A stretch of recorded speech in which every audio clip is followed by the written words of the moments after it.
John Salen, thank you. Now it's time to go behind the story, featuring the leading voice on one of today's top topics. Now today, with the director of the CIRAT Program at Mercyhurst University, Brian Fuller, we talked with him who he believes in the ongoing war between Russia and Ukraine, that right now the world is actually moving away from a ceasefire agreement.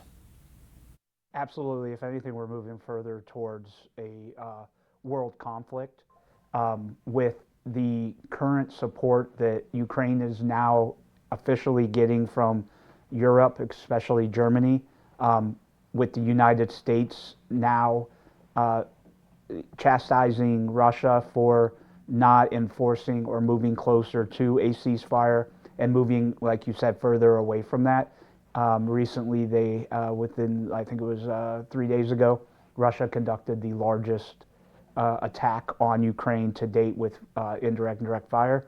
I believe it was in retaliation for the delivery of long-range missiles from Germany to Ukraine, and then the support by the United States and the EU to conducting long-range missile attacks into Russia, which Ukraine has successfully done. So there doesn't seem to be any negotiations going on or anybody wanting to move to a ceasefire outside of Ukraine. If I was advising President Trump right now, I'd advise him to take a look at the global conflicts that are going on right now in this geopolitical state of the United States' involvement in looking at what's going on in Europe. You know, the EU and the United States don't seem to be on the same page like they were before, and it could have something to do with the tariffs.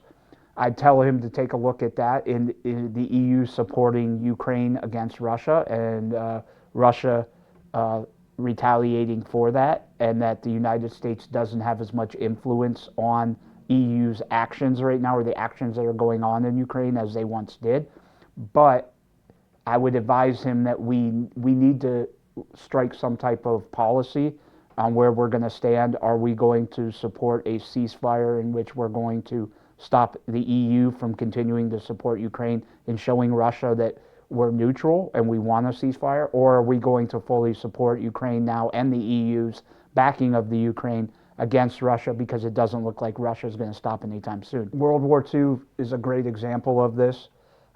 Same type of buildup, same type of geopolitical events going on, same type of regions in which there was just different players at the time. Obviously, you know, Japan, Germany, you look at what was going on with them and the United States not being involved, but the Europe being, you know, European nations being involved. And then you got Italy siding with Germany, and then you have obviously the UK that was fighting the war against them, and then you had Russia come in on the ally side.